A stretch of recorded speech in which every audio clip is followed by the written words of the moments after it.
When was the last time you bought a big bag of popcorn, sat in a pitch-black theater with 100 strangers, and watched 10 minutes of ads and trailers while waiting for your movie to begin? Today, all that can be done without leaving the comforts of your home. And not just one movie, hours upon hours of premium content. For many, it all begins with this sound.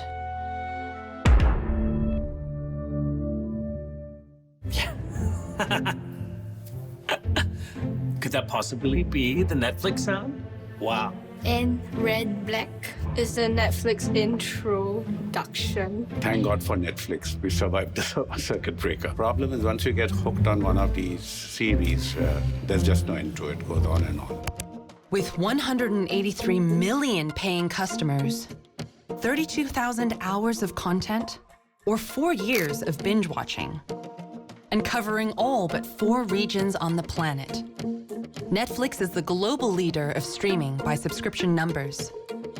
But there was a time when TV producers and movie studios determined what people watched, and prying control out of their hands was an uphill battle. The home video industry was in its very earliest days. He couldn't find a buyer for the home video catalog. So they actually sent threatening letters saying, you know, you can't do this, you can't rent it. Keep them as long as you want, without late fees. We were losing money every year for the first couple of years. And when we first switched to streaming, the technology wasn't that ready. It wasn't ready for what we call prime time. Nobody really believed that this was a legitimate business. Who were the people who dragged films, kicking and screaming, off the big screen? And how did they revolutionize the industry?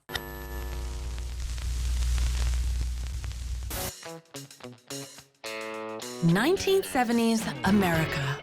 Hair was big, denim was acid washed, and people were bound to the schedules of primetime television. The most unlikely hero the West has ever known.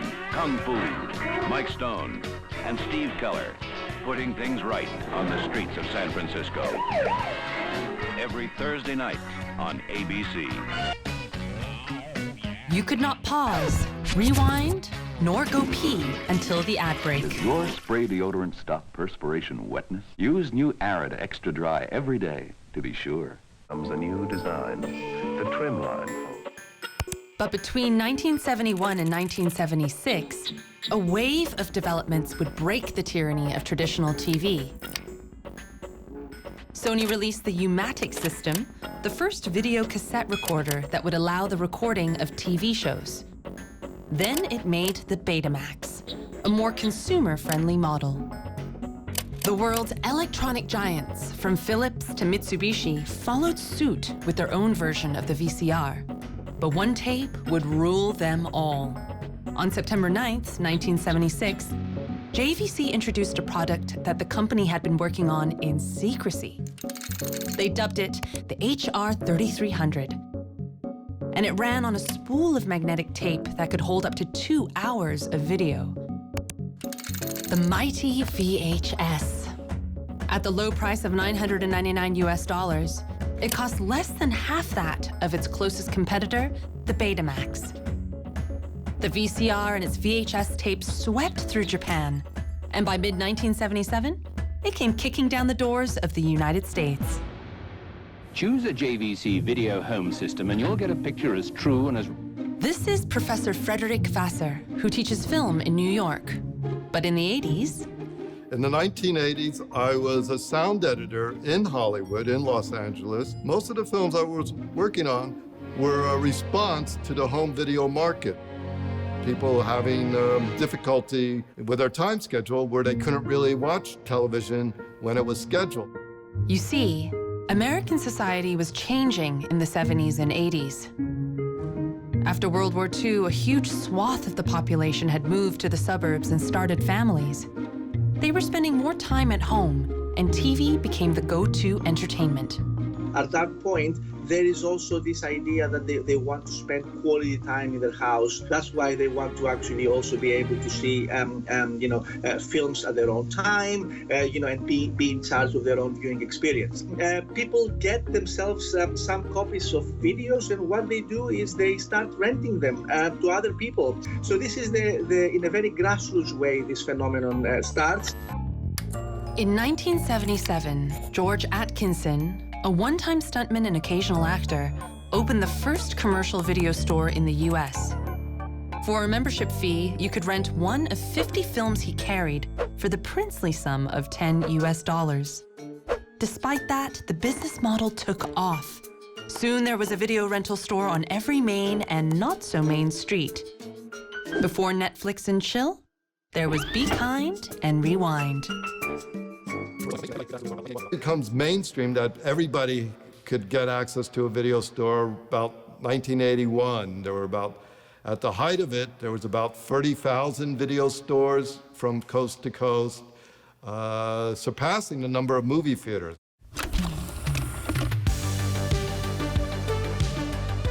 We lived in Sweden for a while. There were shops or at the gas station, you could rent VHS. Before the days of streaming, that was the only real option. You had to decide when you wanted to watch something. It was a treat. Friday night, going down, $8. We can get maybe 2. Over the 80s, video would grow into a $10 billion industry. And that was when, early on in the decade, a man named Austin First Jr. saw an opportunity. Austin was an executive at Time Inc., the publishing powerhouse. In the 1980s, the company wanted to go into the film business. Austin was asked to become president of what would be named Time Life Films. This is John Pasinger, and he was recruited to join the short-lived film division. I got there probably about 7 months before the mandate was issued to close down the operation. Austin was charged with the responsibility of liquidating the assets that had been built up within Time Life Films. Film assets usually comprise 3 different rights. Theatrical rights, which enable one to exhibit films in cinema halls. Broadcast rights, which includes TV, radio, and now the internet. And home video rights. Austin was able to sell off the first 2. But bearing in mind this is in the context of 1980, the home video industry was in its very earliest days. He couldn't find a buyer for the home video catalog. So Austin made a proposal to the board. Give him the home video rights for free, and with each sale he made, he would pay them a royalty fee. He then came to John, who was now out of a job, and asked his help to monetize those video rights. Austin and John decided to call their company Vestron, and by moving first, they were free to exploit a gaping hole in the filmmaking industry. The fact that no other company was buying up home video rights. Hollywood recreates Moscow on a plane in Spain. Or turns a studio backlot into a New York street. Movie making was expensive business. Most of the major Hollywood studios hardly wanted to sink boatloads of cash into producing their own movies. So films were made mainly by independent producers. The studios will swoop in to buy the theatrical rights to the finished films, picking up the film negatives to take to the cinema. This practice was known as negative pickups. The producer would give the studios the negative, and the agreement would be that the studio will distribute the film all over the world, but the rest of the rights for that film stays with the producer. And that includes, you guessed it, home video rights, something that Vestron now has plenty of. It was an international video conference in Cannes in the south of France. Austin thought I should go over there and get a lay of the land. When I started talking to people and word got around that Vestron had this body of rights. We were inundated with offers. I mean, literally, people wanted to put checks in my pocket and secure the rights before I even left town. It was clearly an indication that home video was about to take off on a global basis.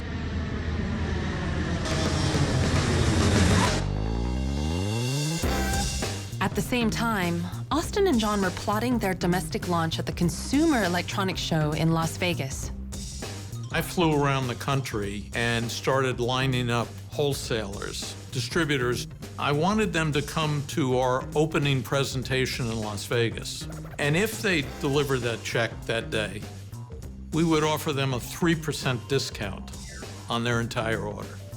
I remember telling Austin about it, and he said, well, you know, let's hope somebody shows up at our presentation.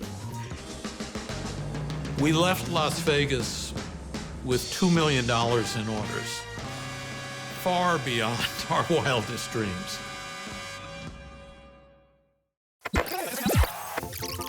Fast forward years later, another company would also attempt to deliver entertainment to consumers with a new medium. Netflix. All the movies you want, $20 a month, and no late fees. This story begins in 1997. Titanic had just grossed $1 billion, and IBM's Deep Blue beats Garry Kasparov at chess. And whoa!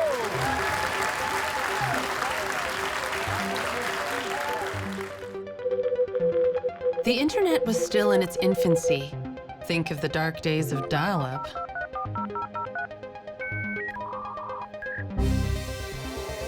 But it was about to change the way we consume entertainment. Hi, I'm Brandy Little, and I'll be taking you through the Blockbuster customer service program. In the last few years, the retail business has become increasingly... Gina Keating was working at the business desk at Reuters at a time when the home video rental chain Blockbuster was all the rage.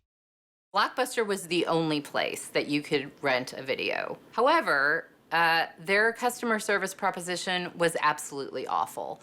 Who has not had a terrible experience at Blockbuster? I mean, how many times did you go in to rent a video and have a huge late fee and argued with the clerk? I return those movies and every other movie that I've ever rented. Blockbuster was in no hurry to reform. After all, the video rental chain raked in $785 million in profit in 1995. With much of it coming from overdue penalties. 60, 70, 80, and 1, 2, 3, 4. You kept it out more than 3 days, then you had to pay a fee. I had forgotten about one video and it was very late, so I had a big fee, and you know, you just feel stupid about it. This is Reed Hastings, the head honcho of Netflix. In 1997, Reed and his carpooling buddy Mark Randolph were toying with the idea of starting an e-commerce business, and they settled on video. We were looking for potential new business ideas, and a friend told me about DVD, and I realized, oh, I bet you can that post, because it's very lightweight, about 20 grams, that you could do essentially a Blockbuster by mail. So they went down to a record store in Santa Cruz, bought this compact disc, stuck it into the greeting card envelope, addressed it to Reed's house, and then mailed it there in Santa Cruz. And it arrived the next day at Reed's house. It was unbroken, and they said, this is gonna work. You know, I'm not sure if you would call it visionary. You take Blockbuster and Amazon, and you cross them. On April 14th, 1998, the Netflix site went live.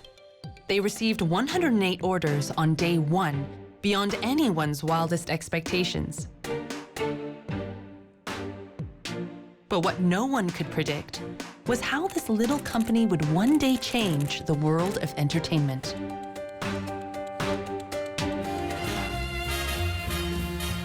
In the 1950s and 60s, Hollywood was bleeding money. Most of their films were political and counterculture, like Bonnie and Clyde, 2001: A Space Odyssey, and The Graduate. only 1 in 10 productions made a profit.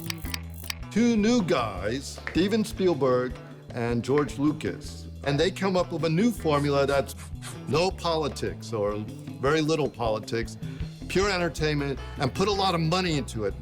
And this turned out to be the new formula for a mass audience that Hollywood could count on. This formula would become known as the blockbuster, a high-concept film whose plot could be described in less than 25 words, easy to understand, easy to sell.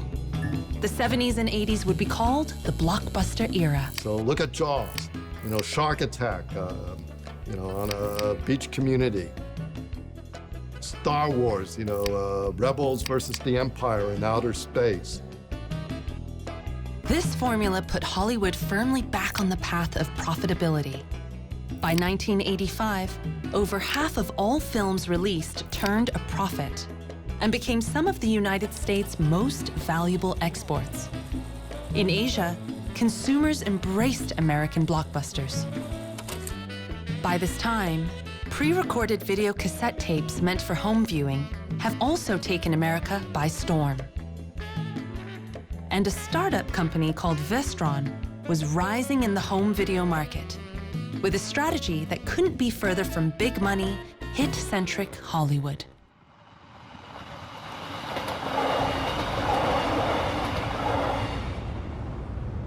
This is Vestron's first home. We launched here in 1981 with 3 employees. And it just, to give it perspective, about 20, 25 feet of frontage here. Top floor were offices, the bottom warehouse space. And twice an hour, trains would come by. Well, we had the train schedule. So if we were on the phone talking to a customer or supplier, we would anticipate the blast of that horn and say, can you hang on 1 second? Put the phone on hold. The horn would blast, then we'd continue the conversation. With a small team and startup culture, Vestron kept overheads low and spent its money instead on acquiring content, looking for the opposite of blockbusters, with John's mantra, You can go fishing with a rod and reel, or you can go fishing with big nets. And we did the latter. If you were an independent producer in the early 80s, you heard from Vestron. Well, my friend was actually present at some, conference where they were selling movies, and he said the Vestron people would just come in and buy everything, as much as they could. I don't want you. Vestron was going for a wide range of content, anything from drama, travel, educational, horror, to children's video. They even made tapes of current events like the Pope's visit and magazine-formatted videos with National Geographic. Vestron's tapes flooded the video rental stores and began chipping away at the film industry's revenue pie. Looking for that perfect date movie became a Friday night tradition for many. We just like to support local businesses. The Hollywood movie studios did not like the idea of stores renting out the tapes because they figured if it's, if somebody's renting out the tapes, we should get a piece of that money. That's our money. They sent the letters to the video stores from their lawyer. But this was all just a scare tactic. Thanks to a law called the First Sale Doctrine, the owner of the physical tape is free to do whatever he wants with it, as long as he's not copying or broadcasting it. The tension between Hollywood and the video rentals escalated into an all-out war, with the major studios lobbying Congress for a bill prohibiting home video rentals. Austin, one of the pioneers of this new industry, fought hard. Austin first actually went to Washington and testified to Congress against what the studios were trying to do. The tremendous opposition mounted by consumers and the rental industry eventually forced the bill to be dropped. If you're busy like me, going to the video store is a hassle. With Netflix, just make a list of the movies you want to see. 20 years later, Using the same first sale law, Netflix, a cool, independent rental company, was filling American mailboxes with DVDs. Like Vestron in the 80s, they too were trying to fish with a big net, carrying everything under the sun. They even made a DVD of Bill Clinton's testimony in the Monica Lewinsky case. My recollection is that I did not have sexual relations with her. Despite that, they had a problem. The company was both selling and renting DVDs. 90% of revenue came from sales, while rentals were sluggish, given that it took a few days for DVDs to reach the customer and the same amount of time to come back. The Netflix team knew they had to knuckle down on rentals and make it work. Desperation, the model that we were currently first using, which was a one-week rental, was not working very well. And so that got us to try a subscription. At first, it wasn't even unlimited. At first, it was, I think it was $4, per month or something. And then we went to unlimited for $20 a month. And that was the big breakthrough in '99. With Netflix, you just make a list of the movies you want to see, and you'll get your first DVDs in about one business day. It simplified the experience because when you sent one DVD back, we automatically sent you the next one from your list. In an era where subscriptions were as foreign as basil-flavored ice cream, Netflix turned on a tap. Subscriber numbers shot up, and within 6 to 8 weeks, the entire company switched over to subscription. And magically, it worked, and people loved it. They actually were coming back and putting their credit card in and just paying that subscription fee and telling everybody about it. And it just became a hugely, hugely popular, to the point that they stopped selling DVDs and started putting everybody into the subscription program.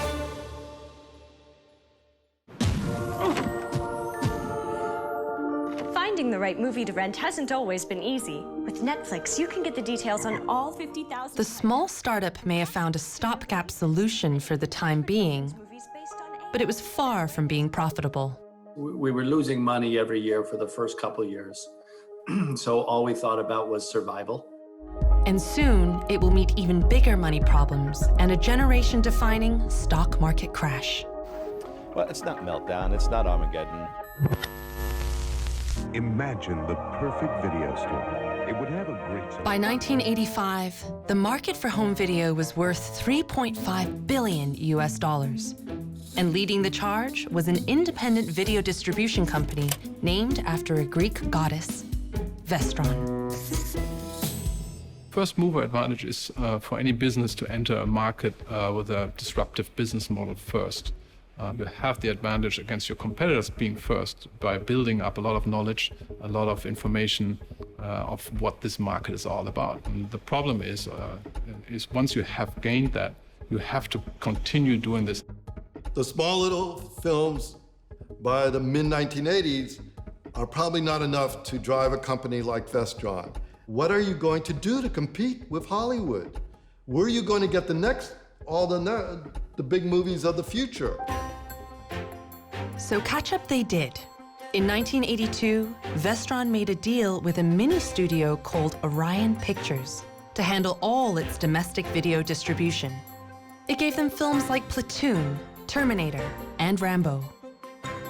They were still like not big blockbusters, but they were quality films. I mean, Platoon won the Oscars from 1984 and 1986. So it was a sizable force in the market.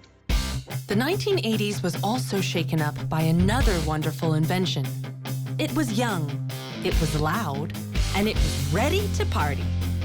MTV, short for music television, hit the airwaves with the words, "Ladies and gentlemen, rock and roll." It would go on to define pop culture, change generations, and launch the career of Michael Jackson. From early on, Vestron wanted a piece of the pie. In the early 80s, no one was hotter than Michael Jackson.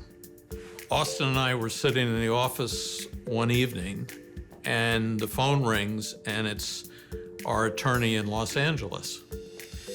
And he describes to us that Michael has this vision for creating a mini feature music video based on his song Thriller, along with a proposal for a $1 million budget. Music videos, the most elaborate ones in those days might have been $50,000. But the Vestron boys knew this was one opportunity too good to pass up. I said, if we can figure out how to stretch this into a 1-hour program so there's enough substance there, then I can package it as a home video for sale.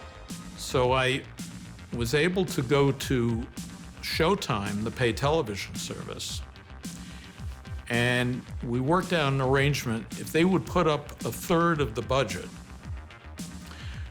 we would give them the rights to show on pay television the 1-hour documentary.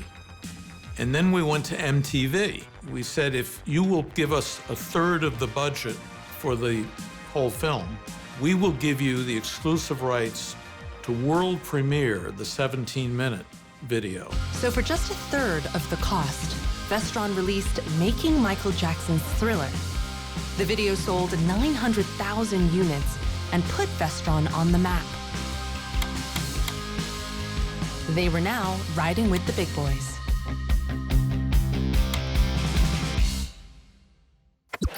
Fast forward to year 2000. Netflix was a DVD rental startup looking for a foothold in both the tech and entertainment industries. All the DVDs you want, starting at only $9.99 a month, no late fees. I started covering Netflix in 2004 when I was given the entertainment beat in the Los Angeles bureau. And they were given to me along with some other really big publicly traded companies like Disney, DreamWorks, Pixar. And they were this really small company, and I didn't really understood how it worked. I didn't understand exactly what they did. So I had to get this kid who was 26 years old at the time and was the only guy in the office who understood what this company was. And he got me online and showed me how to rent a movie. And I thought, why would anyone ever do this?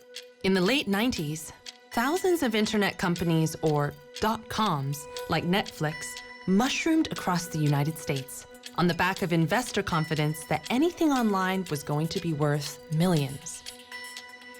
A bubble formed, driving up the NASDAQ stock index by 400% in 5 years. But right at its peak in 2000, news that Japan had once again entered into a recession triggered global panic selling. As fast as the market had inflated, it plunged to pre-bubble levels. Netflix, having grown its subscriber base by offering free trials and other deals, was bleeding money. It had accumulated $50 million in losses. Open late every night. To try and save themselves, they tried to propose an unlikely partnership with their biggest competitor. They went to Blockbuster to try to sell themselves to Blockbuster. They wanted to be the digital part of Blockbuster. And the Blockbuster guys kind of laughed in their faces because Reed Hastings asked for $50 million to buy the company. And the Blockbuster guys just thought, well, we can do this a lot cheaper. With no deal from Blockbuster, Reed and his team fell back on the belief that started the company in the first place. Internet TV was going to be all of TV. We always knew we wanted to deliver over the internet. That's why we named the company Netflix, so net for internet, and Flix is American slang for movies. We didn't name it the company DVDbymail.com or something. So we were just waiting for the internet to get fast enough. But they were not the first to attempt this. The year 1998, the company Hong Kong Telecom, spending an astronomical $1.5 billion, they launched a service called ITV. Their grand plan was to deliver hours of movie, music, radio on demand through a set-top box connected to the internet. And how would they achieve that? By covering the entire territory with high-speed fiber optics. Despite the massive hype, it was a total flop. Content licensing issues and customer confusion at the new platform meant that even at its peak, it had just 90,000 subscribers.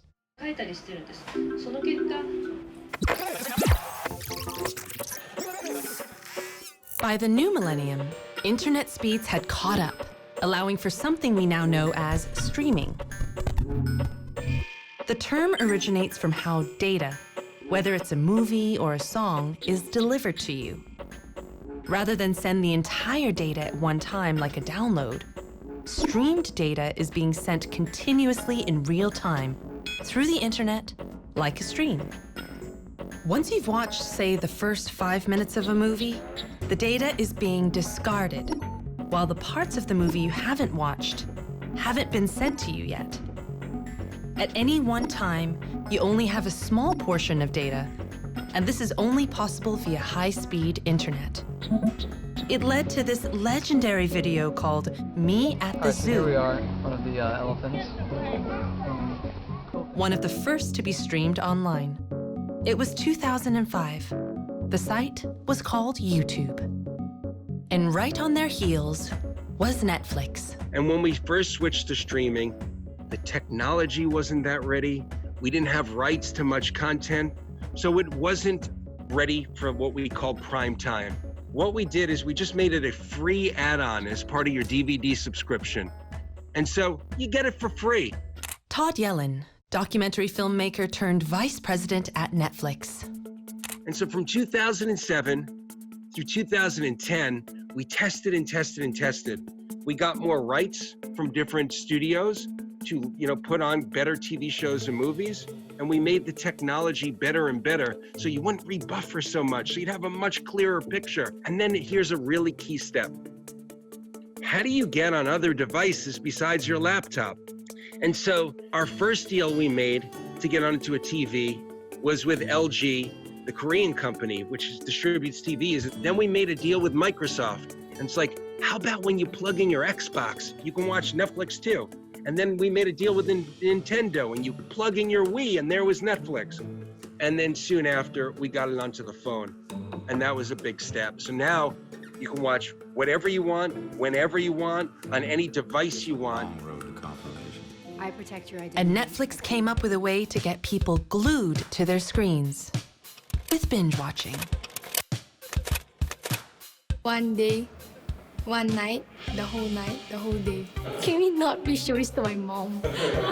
When I was watching Fauda, I was stuck morning to night, literally. That's why my phone got confiscated. Some of these series that they send on Netflix they just go on forever. I like stories to have a start and an end. It's a commitment problem.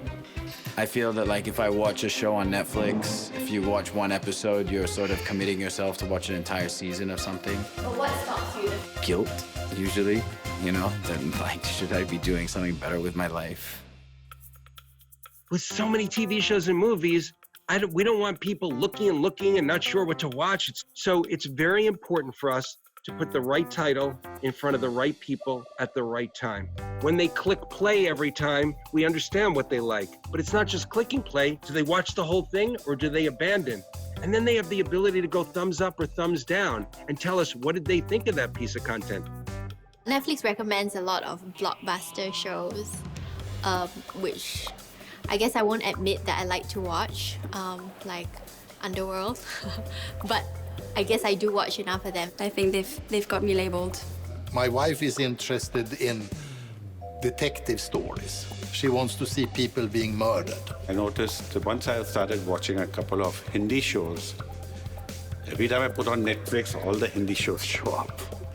They have so many different categories, they just keep throwing them at you in the hope that one of them clicks with you, so I guess that's just... It's amazing how they do it, but they do it. Eugenie Yo is one of those people who decides what goes on your Netflix homepage. We want to be able to help our members feel like Netflix just gets them. Whatever you see in your homepage is based on your viewing preferences and your viewing habits. Now, we go a little bit deeper, and even for the same show, say for example Kingdom, which is a Korean period zombie show, we might have different artwork showed to us based on our viewing preferences. So for example, I love rom-coms, whereas my husband is more of a sci-fi buff. For me, I might have an image of the couple looking lovingly at each other, and for him, it might be more of the zombie and the gore that he's used to watching.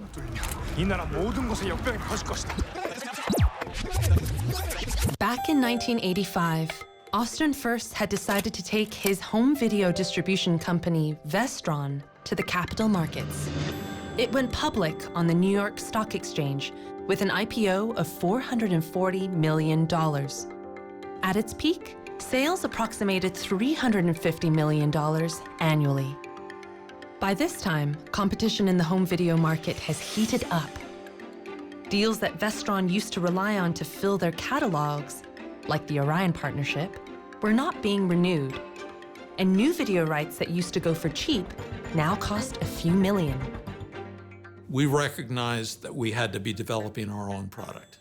Little home video company in Stamford, Connecticut was now going to make movies and distribute them into theater. And with that, anybody in Hollywood, many other places in the country, that had a script that had been gathering dust on the shelves, dusted it off and sent it to Vestron. So we waded through hundreds, if not thousands, of scripts. The one that immediately caught our eye, it was a wonderful coming-of-age story of a takeoff the ugly duckling becoming the swan. That little script went into production, and in 1987, Vestron Pictures gave the world one of the most memorable films of all time, Dirty Dancing. I was 18 years old at that time, and I can't believe I'm going to tell this on camera, but it was a good film to go and accompany girls to go on a date. So that was I went to see it 3 times with 3 different girls I went to school with. The average Hollywood film budget at the time was over $18 million. But this was shot for only 6, starring newcomers Patrick Swayze and Jennifer Grey. That because the film was independent and made by, in this case, by Vestron, it was allowed to take gambles and to take chances that paid off. 1987, Vestron Pictures made a wildly successful film, Dirty Dancing, for a mere $6 million. It became the biggest indie with a foreign box office of $150 million. But that's where Vestron's good fortunes came to an end.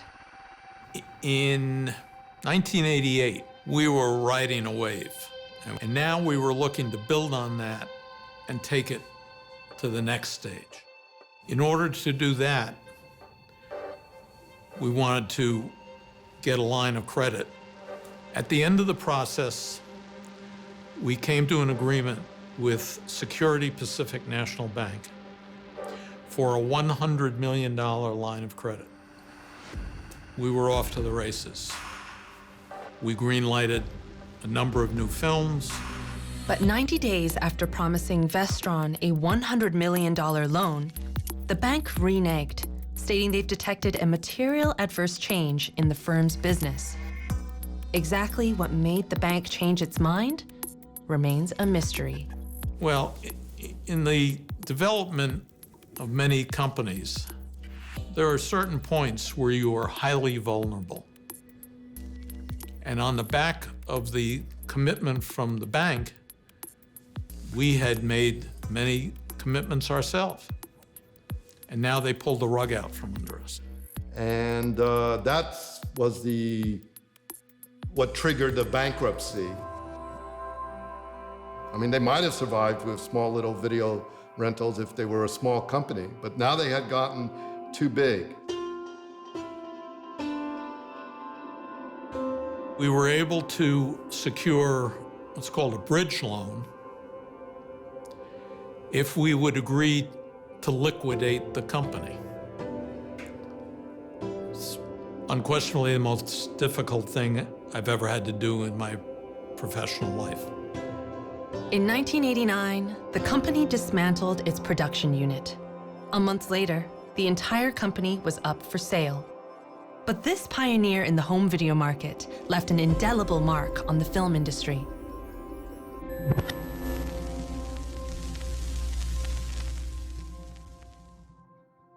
By 2013, the streaming race was well underway.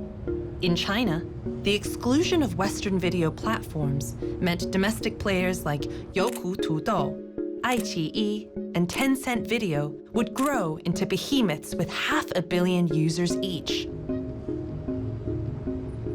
In the US, Netflix was leading the streaming race with 40 million subscribers to its service.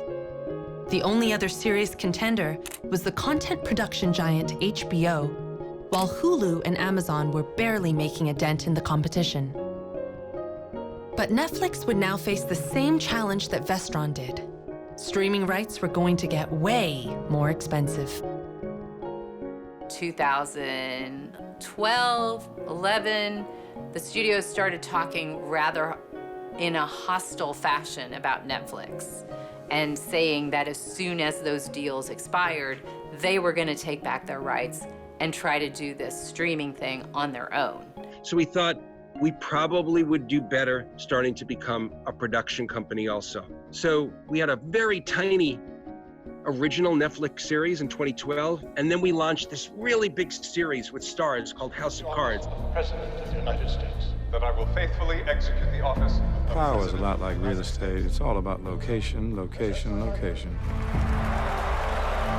This is going to be a big year for us.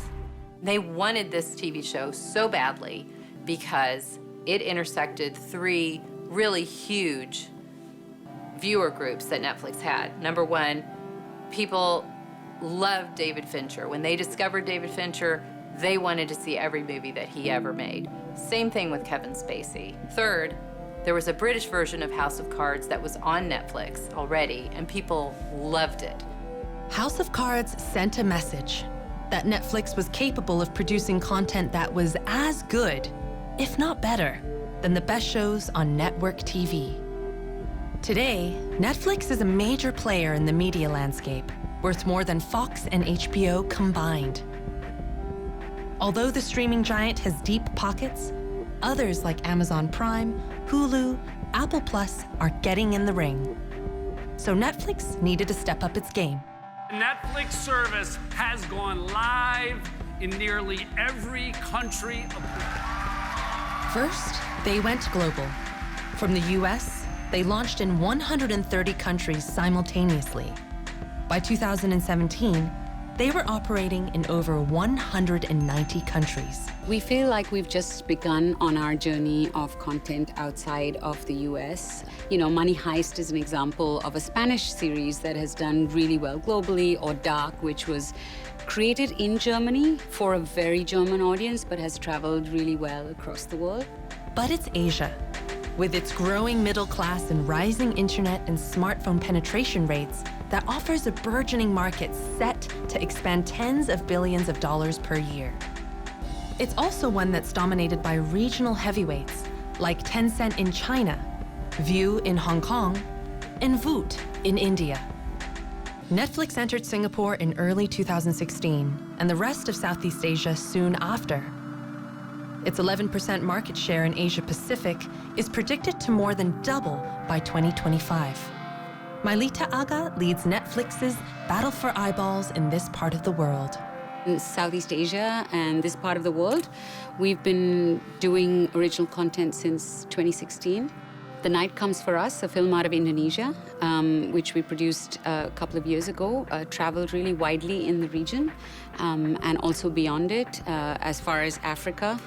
We've had, of course, a lot of Korean series that have been global phenomenon, like Kingdom. And Naked Director, coming out of Japan, has also had a lot of audiences in various countries in the world, including in Latin America. And since then, we've been doubling our volume of content from this part of the world. As the year of the coronavirus pandemic upends American entertainment companies, from Disney's crippled theme parks, Warner Brothers' furloughed blockbusters, AMC's shuttered theaters, Netflix is growing from strength to strength. 160 Emmy Award nominations, sales up 25% year on year, stocks up 50%. Their recent market cap, $213.3 billion. When you've got people in traditional companies, people think about what does their boss want and how do I please my boss? And that rarely generates great ideas. And we try to get people to think about what do the customers want and what will help the company grow. Creative work is messy and fertile. It's not sterile, it's dynamic, and we manage on the edge of chaos because that's where we get the best ideas. Ever so often, a new piece of technology comes along with the potential to disrupt an entire industry. But it's the entrepreneurs who turn potential into reality. Some win by being nimble and competitive, others by rapid and repeated innovation. And with every strategic move they make, write the future how we, the consumers, are being entertained.